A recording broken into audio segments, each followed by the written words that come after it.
Hello guys, welcome back to our channel. One of the strong prominent Yoruba groups have started talking concerning what is affecting Nigeria very negatively, and it's worrisome.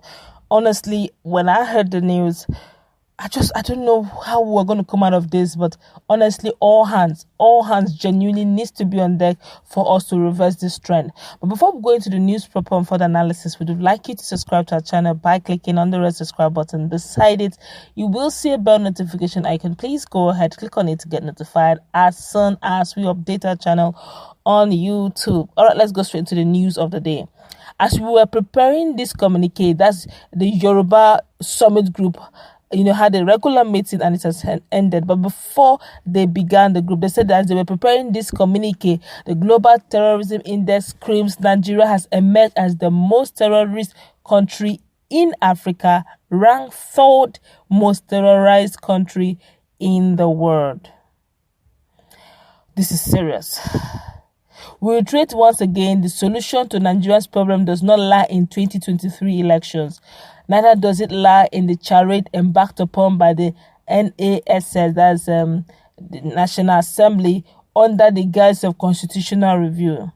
The YSW, that's Yoruba Summit Group, strongly believes that the current exercise to amend the Nigerian constitution is a needless and irresponsible and surreptitious gambit to destroy the various Nigerian ethnic nationalities agitating for restructuring through federalism or self-determination. How can you ask people to submit memoranda to amend a fatally flawed constitution which ab initio contains contrived clauses and entrenched imbalances which will nullify the aspirations of many major ethnic groups in the country, especially in the southwest? There is an unfair representation of many ethnic nationalities in NAS because of our flawed census figures and unfair geographical division of the country into state and local government done by military fiat by soldiers of northern extraction following successive coups. For example, the current situation whereby all the federal legislatures in the southeast region, originally one-third of the tripod that held Nigeria together, add up to just the number of legislatures in Kano State, should not be employed to amend a constitution which requires a two-thirds majority vote of the National Assembly. Wow. Similarly, distortions also exist in the southwest when we compare the 20 local governments in Lagos to that of Kano, which is 44 local governments. As it is, the north has been given veto power all over other regions combined. This shouldn't be. Jeez. That is why there's always this refrain, go to the National Assembly from the north whenever unfairness or imbalances in the polity are pointed out. This is strong indeed. But let's continue. It said the totality of the Nigerian 1999 Constitution must be just a sound and a fresh document produced, which will truly reflect the wishes of we the people. Presently, every signal from the government contradicts a desire for the genuine change. From the president's pronouncement since he came, his various actions, the way various bills being smuggled into and sometimes by the legislature into the NAS, particularly the vexatious water bill, a very clear anti-restructuring venture embarked by this administration and supported by same National Assembly, the evidence of which the chair of a committee had the audacity to call it a done deal, with same National Assembly asking the people being dispossessed of their land to come with memoranda to do what exactly? Accord legitimacy to illegality and fraud, he asked.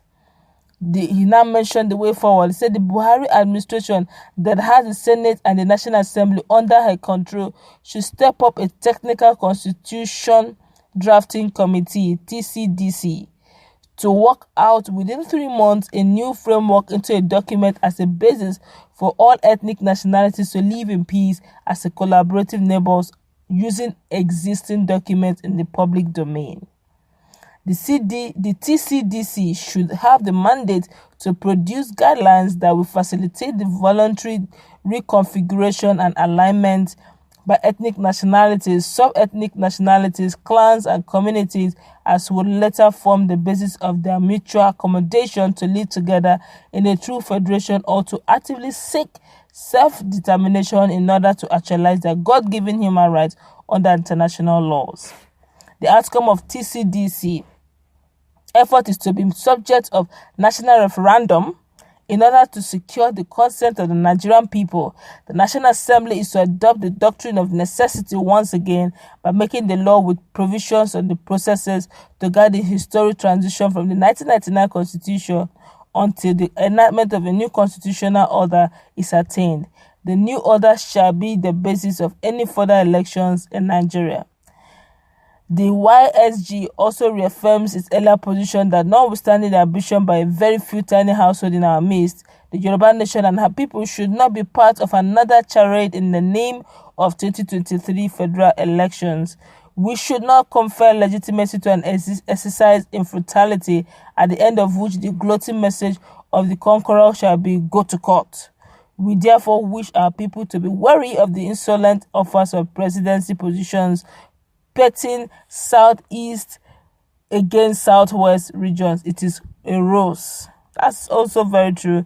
Today they will say it is for southeast. Tomorrow they will say no, we should give it to southwest. That's always been almost like this. But let's, just fairly looking at it, the October 1 is just about the corner where Nigeria again we add another year. Well, President Obasanjo described the National Assembly's fresh constitution review exercise as also a waste of time. Well, he praised social cultural groups like Yoruba Summit Group for describing it as such. Likewise, General Dogoyaro described the present-day Nigerian situation as frightening and unencouraging. The YS said that Yoruba Summit Group have considered the situation of our polity and expressed yearnings of majority of well-meaning Nigerians. The clear alternative for everyone would be for self-determination quest to now proceed rapidly without any further restraint.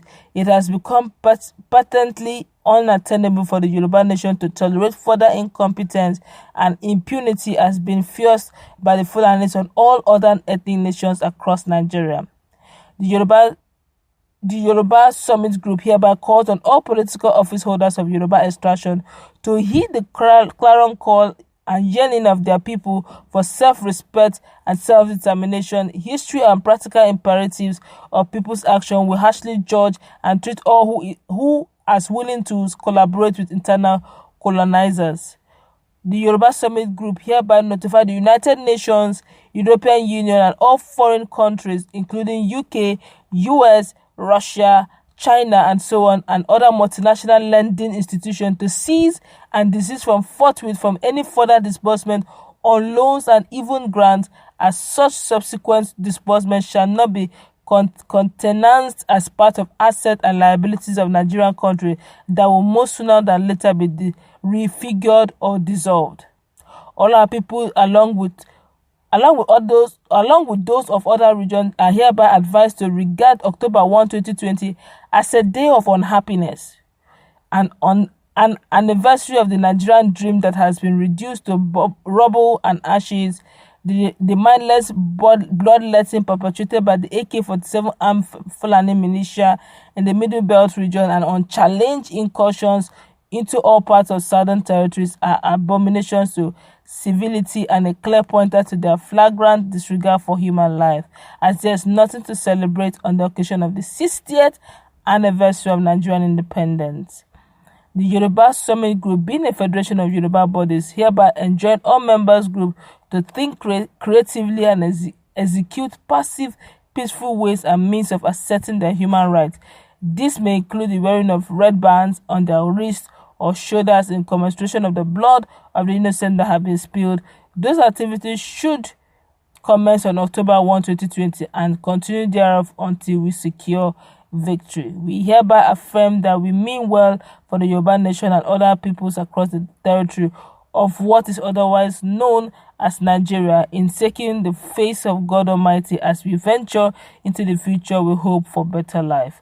Wow. We hereby affirm that we mean well as well. This is strong, but written by Mogaji Boyega Adejumo, Publicity Secretary, Yoruba Summit Group. Now, this is very, very strong, I tell you. Well, you have heard it all. You have seen what they are saying. October 1st is a date to behold. Don't forget Omoyele Sowore talked about the same October 1st that Nigerians should come all out and also protest.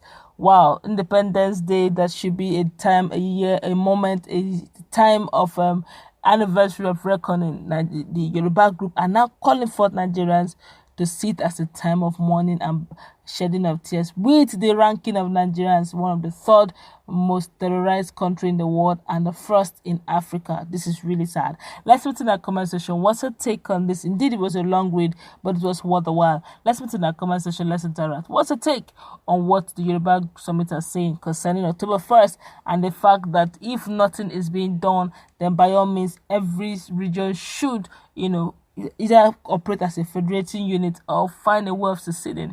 Don't forget to say something very striking, that no matter what you do, as a two-third majority, the North will always carry the day in National Assembly.